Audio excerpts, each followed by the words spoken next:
after 6 o'clock, so not gonna quite make sunrise, but going for a little walk out on Sylvester's Lookout, just to see the sun coming up over Mulgrew Dam, over the valley, and just enjoying all these birds this morning.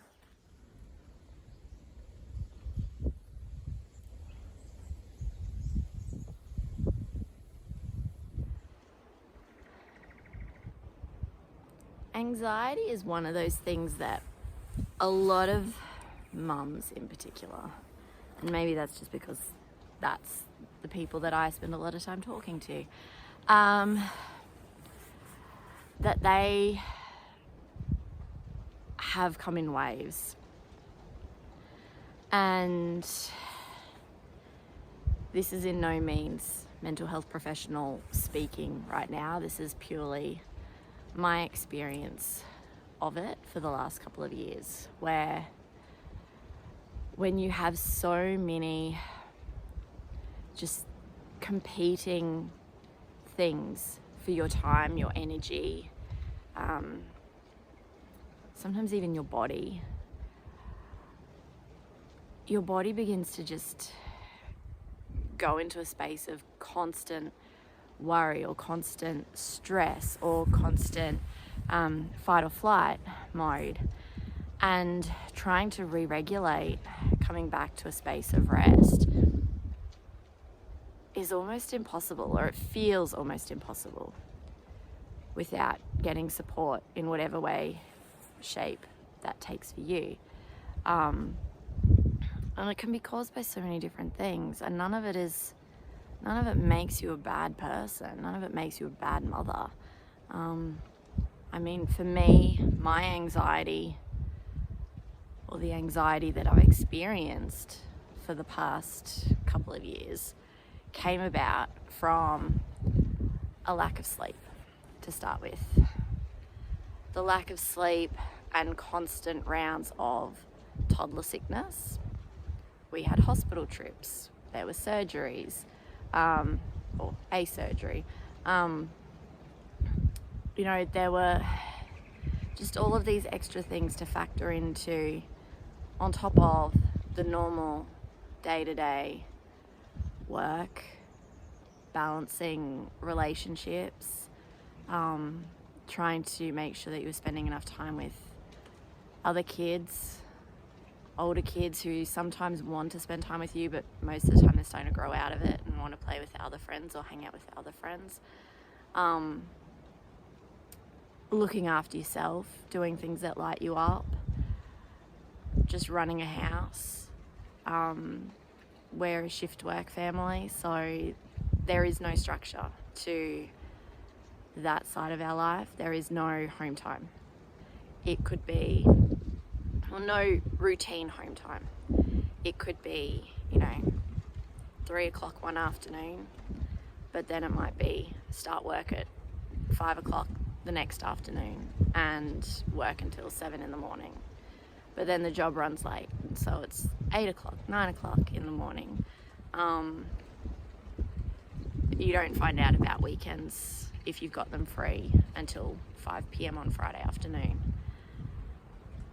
So you throw in all of these things, trying to plan things for kids, for yourself, for your relationship, but then you don't sleep because toddler's up all night and sick, or someone else gets sick, or a shift gets thrown in at work, and it all starts to just, you're in that constant fight or flight mode because you don't know what to expect next. And so while these are the choices that we've made to have children, to choose the work that we do because we love the work that we do, and the work that we do also offers a fair amount of freedom in itself, because we take far more holidays as well than most people can, because there's an abundance of time off available because of the hours that have been worked, or just because of the way I structure my work as well. And so there's good and bad to all of it, and none of it is right or wrong. It's just, how do you then find that balance for yourself so that you're not an anxious mess? And I've been there. I've been an anxious mess on more than one occasion in the last few years. And I know the practices. The trouble is when you get to that state where you are your nervous system is so dysregulated, it's so burnt out that making a decision on something is exhausting, and you've already had to make far too many decisions on things, and so you just don't. And so you don't put yourself first, and you don't make time and effort for your relationship or whatever it might be. Or you say to the kids, just pop a movie on or go play a game because I'm just fucking tired. And there's no magic pill that fixes that. There's a lot of different modalities that can support you. There's a lot of different things, food-wise, health-wise, well-being-wise, mindfulness practices that can support you. The issue is getting from that space where, as mums, a lot of mums I've heard say this, and I've said it myself before as well, just feel lost because they've gotten so disconnected from themselves, from what's a priority for them, what's important, because they're just carrying so much mental load, emotional load. You're playing psychologist between your kids to help them regulate their own emotions. You are playing mediator, you are playing nurse, you're playing chef, you are, all of these different roles. And so then where do you exist within all of that? And so coming back to where I was starting with all of this was that for me, reconnecting came through walking, because my little guy wouldn't sleep much, and the only way to get him back to sleep was to walk. And he never wanted to be inside anyway, so we would just go out walking. And so we walked around our suburb at home, and then that extended to, well, now we're bored with this, let's go walk the beach. Okay, let's go walk a mountain.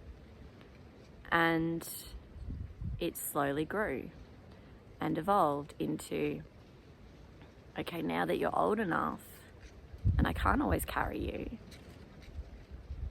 I'm just gonna go and walk because this actually makes me happy. This actually helps me to re-regulate myself. I feel calmer, I feel grounded, I feel less anxious, because all those things that I was worrying about, when I get out here and there's no one else around me, I can just put it all back in perspective. All those worries don't seem so important, or I'm able to actually process and go, hang on, is this actually true? Does this even belong to you, this worry, or is this somebody else's that you've taken on? Whose belief is this anyway? And what is it that you truly need right now? What do you require right now to feel supported, to feel connected, whole, loved, joyful? Do that. And that's your top priority right now. Not the dishes, not anybody else. Do that so that then, as a byproduct, not even because you've had to try, but as a byproduct, you'll feel